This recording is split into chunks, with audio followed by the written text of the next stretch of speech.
project that I did on there.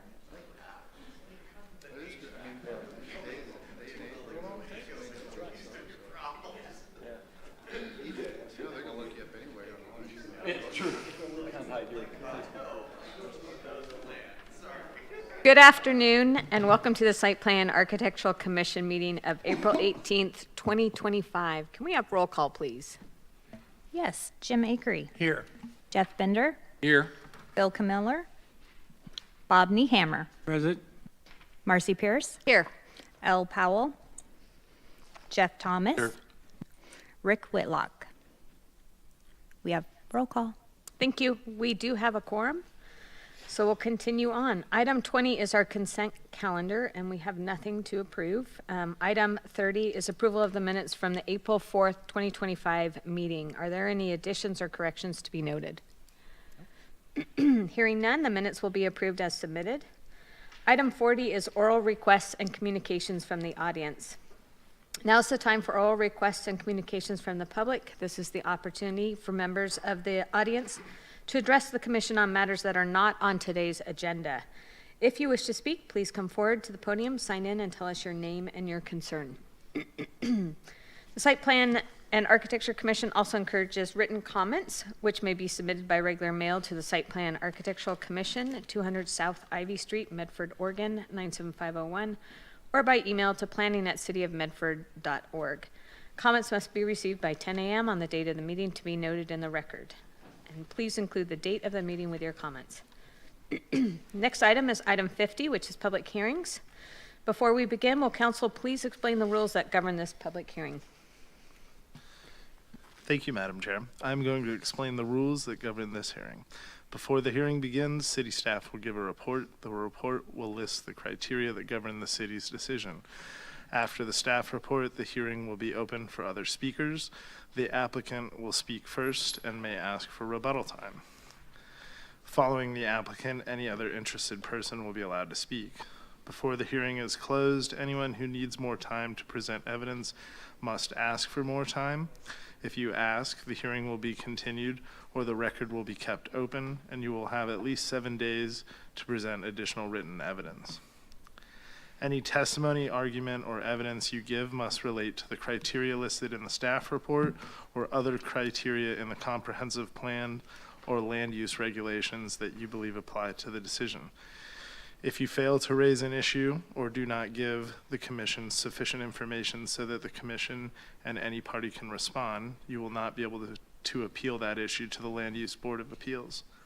If you do not raise constitutional or other issues about any proposed condition with specificity so that the commission can respond to that issue, you will not be able to bring a court action for damages. Thank you, Mr. Schambach. If you're here to testify before the commission today, please remember to sign in, noting your name and address before taking the podium. And when at the microphone, please also state your name and address for the record. In addition to the rules explained by council, we'll be using a timer during this hearing. The applicant or their agent will be given 10 minutes to present their application. Individual citizens who would like to testify will have 3 minutes. If someone would like to come forward to speak for a group of citizens, they will be given 5 minutes to testify. The applicant or agent will then be given a further 5 minutes for rebuttal, and time is up when the buzzer sounds. First item is 50.1 AC 24-349, consideration of plans for the construction of a new 4-story hotel with 134 guest rooms on approximately 2.77 acres. The site is located between East 3rd Street and East 4th Street and North Bartlett Street and Apple Street within the CC Community Commercial Zoning District. Applicant is Western Hospitality, LLC. Agent is CSHQA, and planner is Stefan Ronfeld. Are there any members of the commission that have potential conflicts of interest, have had ex parte contacts, or conducted site visits on this item? All right, Stefan, could we please have a staff report, please? Good afternoon, Site Plan Architectural Review Commissioners. I didn't want to insult anybody when I called you planning commissioners the last time. Sorry, Mr. Thomas. It's been pointed out to me to correct that.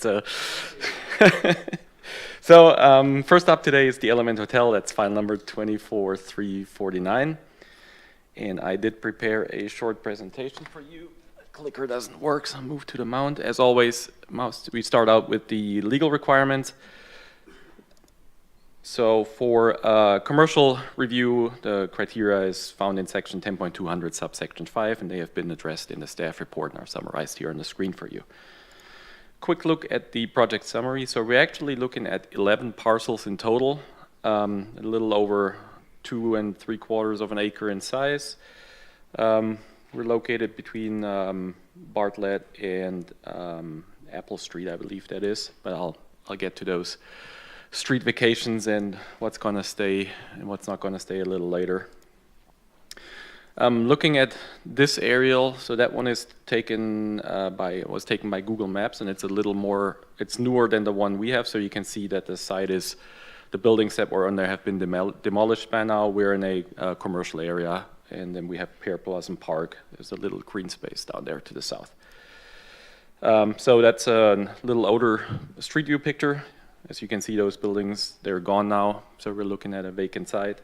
This one was taken from 3rd Street looking south, I believe, towards, that's the Lithia building back here.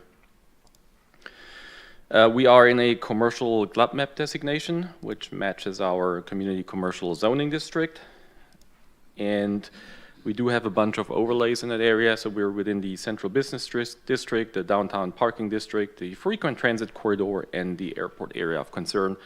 And since we are within the central business and the central business district, so most of the applicable site development standards have been waived, and that's just what our code tells us to do. And we are looking at a new hotel. So I said on here it used to be a Lithia car lot. I guess it used to be Lithia offices in a shoe store, I believe is what I just heard. But again, those buildings are gone and the site is vacant now. So we're looking at a 4-story hotel, about 134 rooms, and then we have some additional amenities included in the proposed hotel. That's meeting room, lounge spaces, bar, seating area, anything you would typically see in a newer hotel.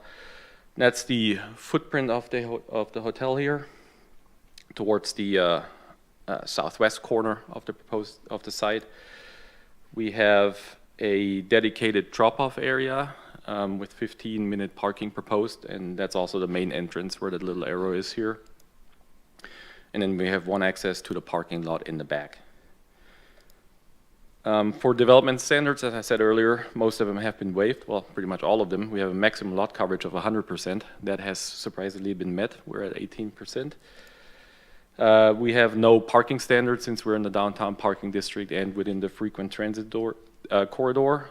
Proposed are 112 regular parking spaces, 19 bicycle parking spaces, and 5 accessible spaces. And since this parking is provided, the large parking lot design standards do apply. I did add a condition that says we are looking for a revised site plan or landscape plan showing those large parking lot design standards to have been met. But after I just looked at the landscape plan again, I missed this little the area in red here that is supposed to be solar panels. So that counts towards the 10% that we're missing for the 40% shading requirements, I guess.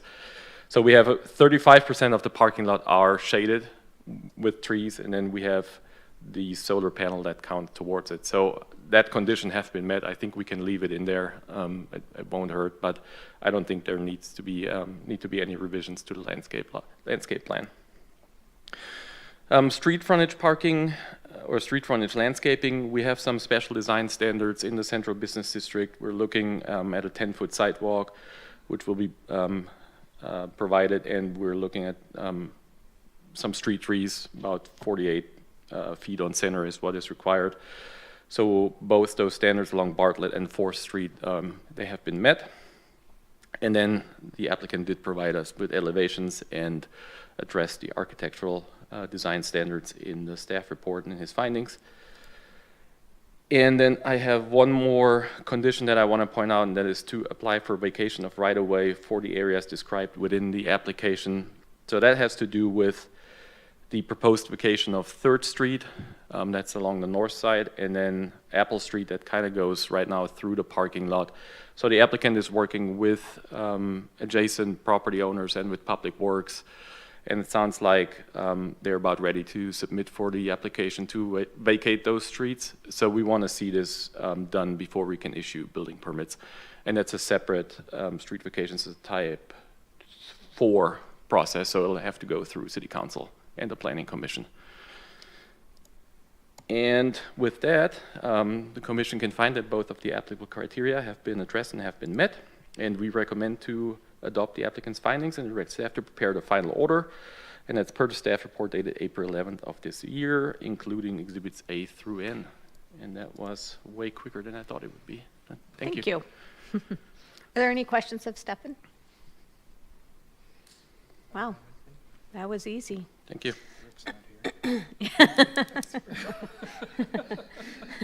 All right, we'll go ahead and open the public hearing for the applicant. If there's anyone here to speak.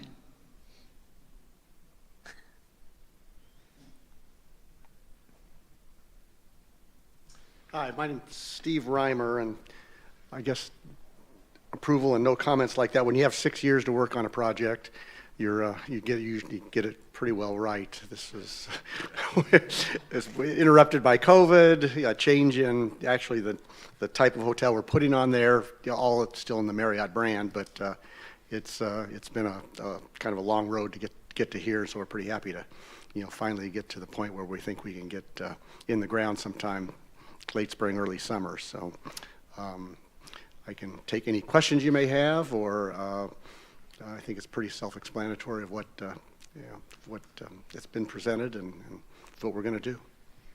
Very good. Are there any questions of the applicant? All right. All right. Thank you. Thank you. Are there any other members in the audience that wish to speak on this topic? All right. Well, then we'll go ahead and close the public hearing and entertain a motion.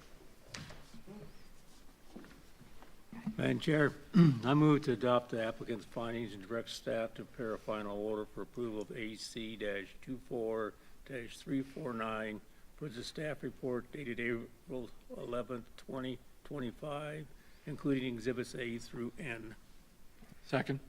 All right. We have a motion and a second. Any further discussion? All right. Can we go ahead and have roll call, please? Yes, Mr. Akery, Yes. Mr. Thomas, Yes. Ms. Pierce, Yes.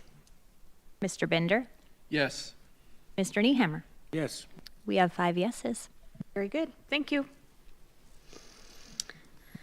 All right, the motion passes. Next item, 50.2, AC 25-037, consideration of plans for the construction of a new 16,797 square foot, 2-story commercial office building and demolition of the existing building.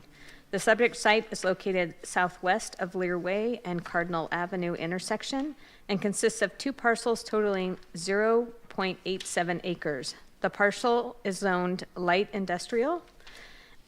Applicant is Access Development Corporation, agent is CSA Planning, and planner is Stefan Roenfeld.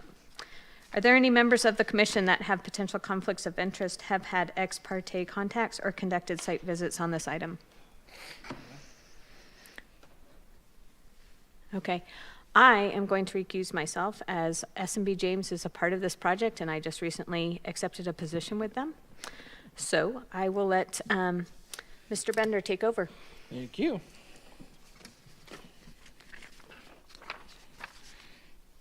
I get the gavel too.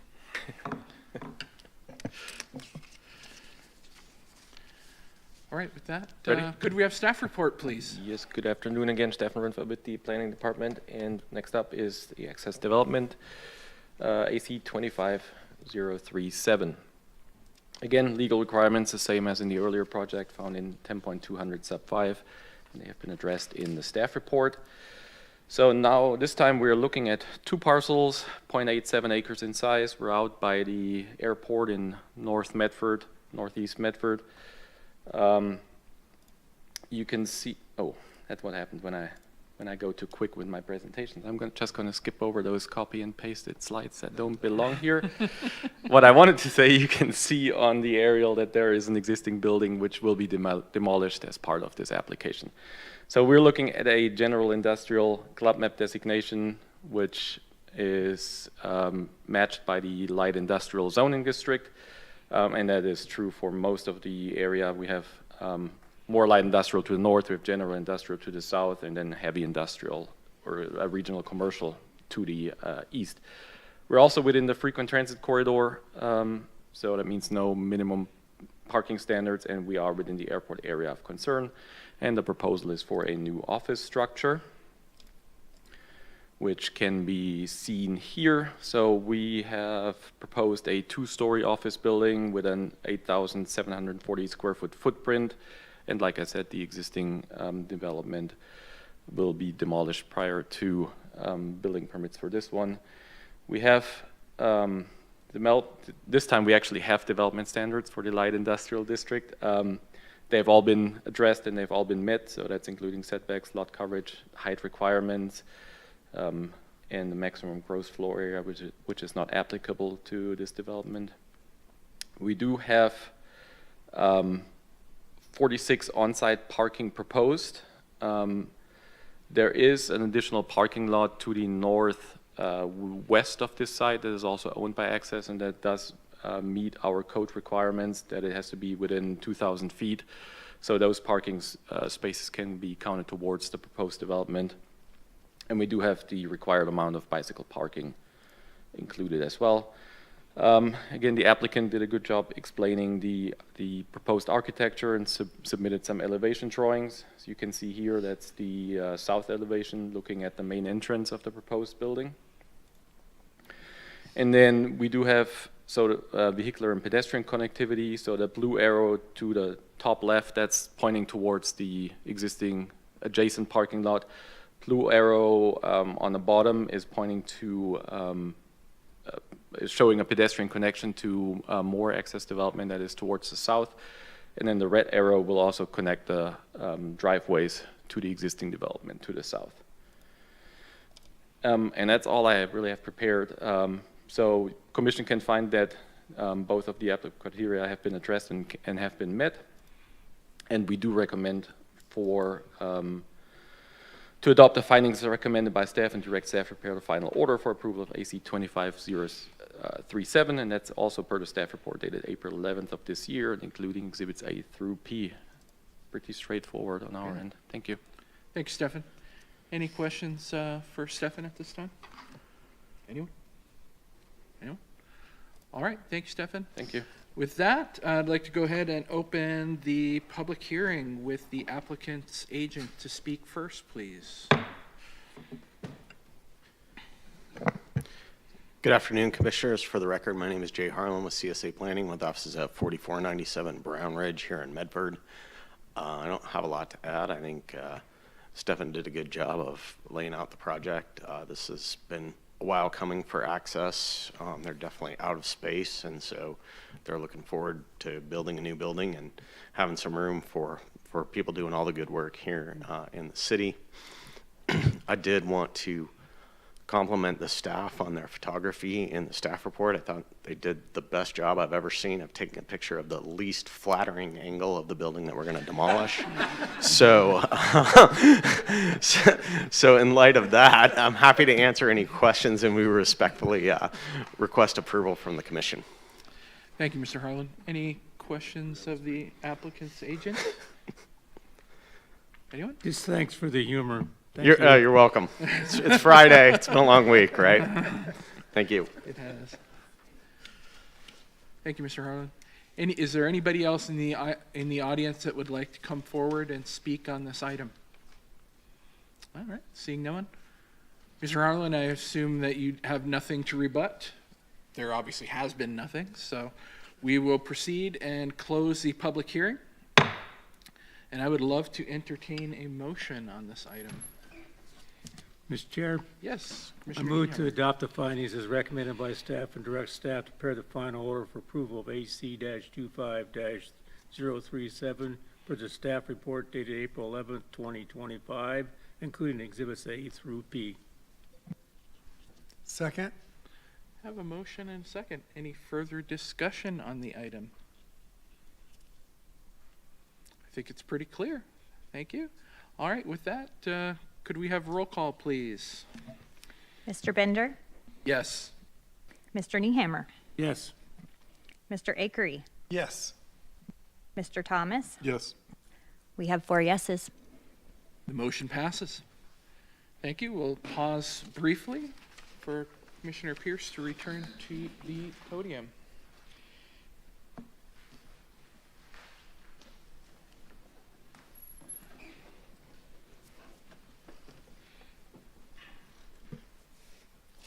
Very good, thank you.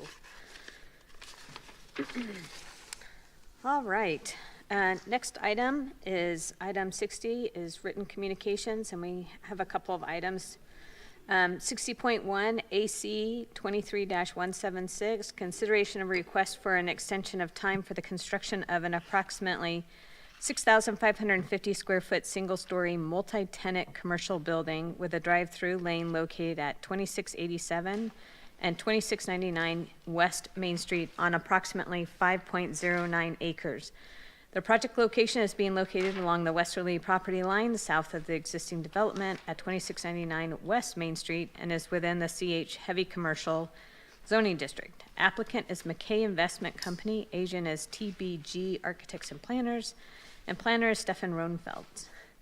It's my understanding that they are asking for a 1-year extension. Yes, Ms. Aiken? No, that's correct, Madam Chair, Madam. I just want to disclose that although I'm not part of this application particularly, my company provided land surveying services for this project. So I'm going to recuse myself from any decision on this All right. item. All right, looks like we're just looking for a motion to grant the extension for 1 year. Anyone? Madam Chair, Yes. if I may, I'd like to move that we grant the applicant's request for a 1-year extension of their development period. Just a question for clarification. Should that be date specific? So we put it, Yeah, I know it was in the agenda. I don't know that I have it.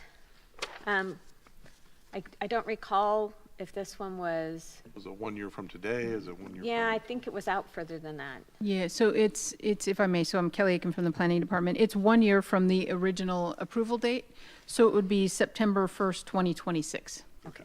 So Thank you. So I'd like to amend my motion to extend the date to, you just said it. What was it? September 1, 2026. September 1st, 2026. second. All right, if there isn't any further discussion, we'll go ahead and have roll call. Mr. Akery, Yes. Mr. Thomas, Yes. Ms. Pierce, Yes.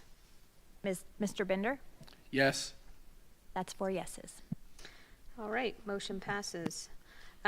Next item is 60.2 AC 22-409, consideration of a request for an extension of time for Pedro's Grill, a temporary mobile food vendor development consisting of 3 food trucks and outdoor seating area.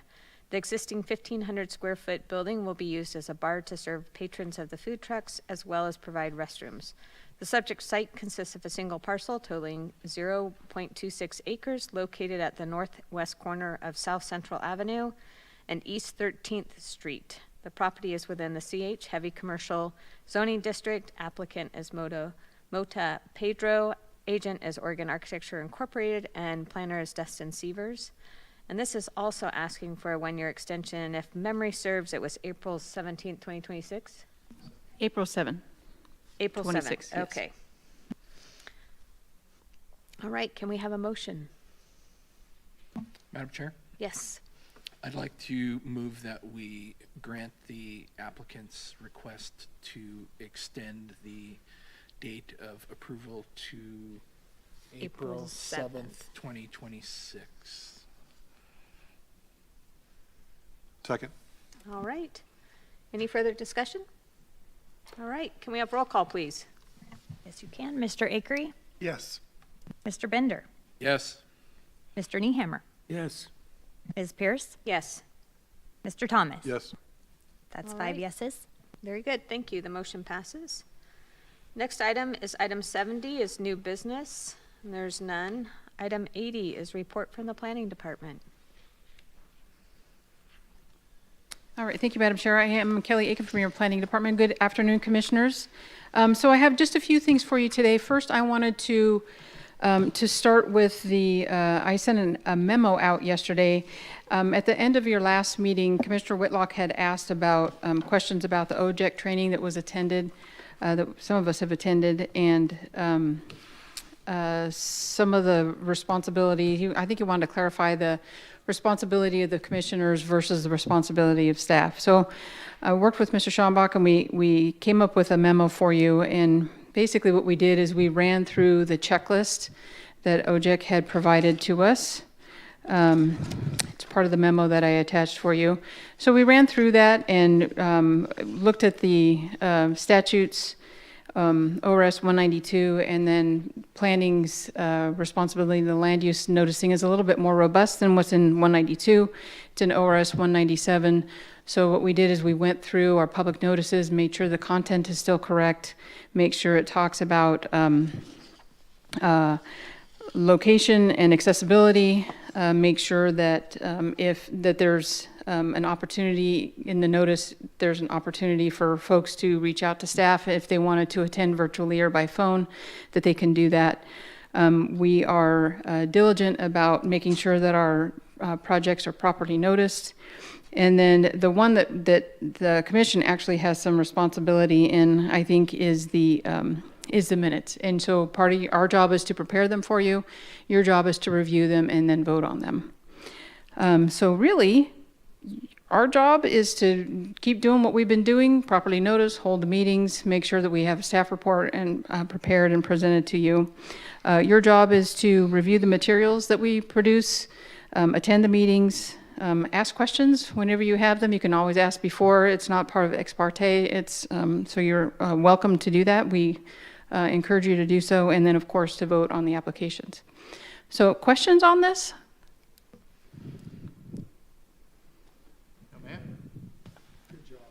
So do you think you answered Mr. Whitlock's question? I think we answered Mr. Whitlock's question. I believe that we did. I think there was one follow-up question about the fiscal liability, but I think the question, the root of the question, Mr. Schambach, if you want to answer as well, but is the reading of the willful misconduct language that's in ORS 192. So it's, if you break the law willfully, then I think you have some liability and responsibility. Is that correct? Yes, thank you. Yeah, I mean, so to answer Rick's question, essentially, I mean, Chapter 192 governs what we have to do in public meetings. And what Kelly did in going through and preparing the report is confirm that everything we've been doing for the last however many years is in compliance with the current statutes as they operate. My understanding of Mr. Whitlock's concern was based on some information that was provided to him at an OJEC training. And what I was intending to do was clarify that law at issue based on what was told to him at OJEC. The big takeaway from it is unless you willfully violate Chapter 192 in performing your duties as a commissioner, there is not personal liability for you. Mr. Whitlock also is concerned about the administrative enforcement action that OJEC can take, but in order for them to do that, there's kind of a two-part component to it. You have to think about who is going to be potentially complaining about an alleged violation. If it's a member of the public, there's a procedural mechanism where that has to be addressed with the commission first. You either have to admit there was a violation and correct it, deny that there was a violation, or not respond. So before it can even go to OJEC from a member of the public, we have to deal with it as a commission first. There is, in theory, the possibility that OJEC could prosecute or investigate a violation on their own motion, but the likelihood of that happening is pretty remote. So at the end of the day, there's not a large risk of liability for commissioners, provided that they operate within, you know, the essential requirements of Chapter 192, which for the most part is something that city staff takes care of. Your job is to review the minutes that the city staff prepares and, you know, comply with that essentially. So I don't know if that answers the question. Rick's not here to ask any follow-ups, but that's the best I could kind of surmise with all of it. Okay. Mr. Thomas, did you? No, so I just think my take on it, just from other elected, non-elected boards I've been on, is that his question was kind of overarching. You know, so are we talking about, you know, public meeting laws and whether you've, you know, willfully and intentionally violated them versus not? And then it extended into, you know, responsibilities of liability. What I thought he meant was on actions that you were taking. So I'm not sure that there is an answer that staff can come up with. I just think you have to, from my understanding, is just you have to be integrous, work with transparency, and not, you know, do things that you know you're not supposed to do, you know, knowingly. And so I think if you do that, then you're probably fine. But and so I don't know how staff could answer it any differently. And my take on it too is that, you know, there's a huge safety net in that, you know, if you're concerned about any action you're going to take, if you take that action on the advice of city council, there's no personal liability for you. So if you're concerned about an action you're going to take, ask us, and we'll help guide you with that appropriate course of action. And we can always reach out back to OJEC for an opinion as well, Yeah. which has happened here a few times. Yeah, I mean, yeah, we reached out to OJEC on the roll call voting. So. Yep. So I just want to make a notice that I'm going to be very particular on the minutes going forward. I had an issue last time at the last set of meetings.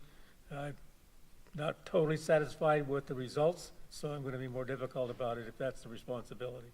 Because I think we need to get the minutes right, and particularly when a commissioner makes a statement about a potential conflict of interest, because there is some exposure there. Thank you. All right. All right. Thank you, Kelly. Yeah, thank you. I had just a couple other things for you. Thank you for that feedback. I appreciate it. We do have business for your next two meetings, so May 2nd and May the 16th. I think May 2nd might be a continuation and then some final orders from today. I think that hearing is going to continue off. We haven't scheduled for June 6th yet, and you know, because we try to be respectful of your Fridays during the summer, we'll try to have one meeting a month during the summer. Of course, can't guarantee it. It all depends on what walks in the door, but we will try to do that for you. At City Council on Wednesday, they did approve an annexation for us. It's just 1 acre. It's at Lozier Lane, just north of Prune Street. Prune, yeah. It's 1 acre. It's actually going to be an affordable housing project, so that's great. And then their next meeting on May 7th, they are going to consider the spec composition code amendment that we've reported on a couple times and discussed here. So I'll keep you posted on the outcome of that. And then I think that's all that I have for you, unless you have questions for me. And if it makes it easier for staff, if it's just a continuation and then final orders, do you want to do that remote? We'll see what I mean, happens. it doesn't matter to me either way, but that way staff doesn't have to prepare lunch and do all the stuff that they have to Sure, do. appreciate that. So we'll follow up on that. That's an excellent question, or we can do a hybrid as well, if that's useful to you. So anyways, that's all that I had, Madam Chair, unless you all have more questions. Thanks, Kelly. Thank you. All right, next item is 90, which is messages and papers from the chair, and I have nothing. Item 100 is propositions and remarks from the commission. Anyone? I'd just like to wish everybody a happy Easter. Hope we Yes. have a great Easter. Thank you. Thank you. You as well. All right, so item 110 is adjournment, and we are adjourned. Thank you.